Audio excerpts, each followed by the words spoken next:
এবার তিশাকে উদ্দেশ্য করে আঁখি একটা পোস্ট করে আছে, আর সেখানে বলেছে আমার নাম নিলে তোর নাকি রুচিতে আসে না, তাহলে আমার ছেলের নাম নিয়ে ভিউ কামাতে খুব ভালো লাগে। তোর মতো নির্লজ্জ মহিলা আমি খুব কম দেখেছি। এখন তো আমার ছেলের নাম না নিলে, আমার নাম না নিলে তোদের তো ভিউ হবে না।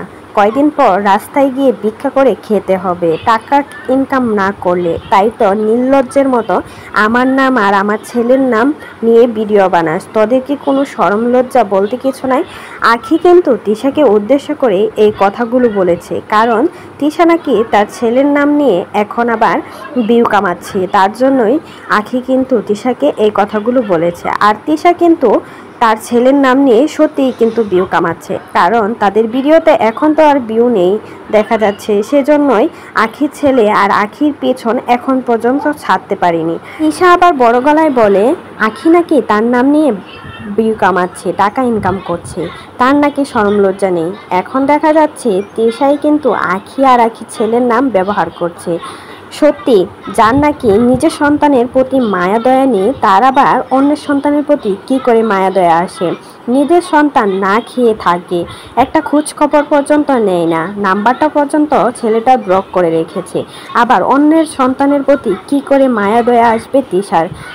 এখন তো সবাই তিশাকে বলছে আপনি আয়াতের কোনো খোঁজ খবর নেন না, যাকে নাকি আপনি 3 বছর আগে ফেলে আহাতকে বিয়ে করেছেন পরকীয়া করে। আহাতকে বিয়ে করার জন্যই কিন্তু আপনি আপনার সন্তান স্বামীকে ছেড়ে চলে আসছেন। এখন আবার ন্যাকামি করছেন ভিউ ইনকাম করার জন্য, টাকা ইনকাম করার জন্য অন্যের আরেকটা বাচ্চাকে নিয়ে মজা শুরু করেছেন।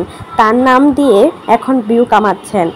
আর কত নাটক করবেন? আপনার নাটক দেখতে দেখতে সবাই একদম বোরিং হয়ে গেছে, আর আপনাকে সবাই চিনে ফেলেছে। আপনি যে কতটা নির্লজ্জ মহিলা, এতটা নির্লজ্জ মহিলা কখনো আমরা দেখিনি। সবাই তো আরও বলছে আহাদের বউ বাচ্চা ছিল জানতেন, তারপরও আহাদের সংসারে আপনি ঢুকেছেন, ঢুকে দীপার জীবনটা তছনছ করে দিয়েছেন।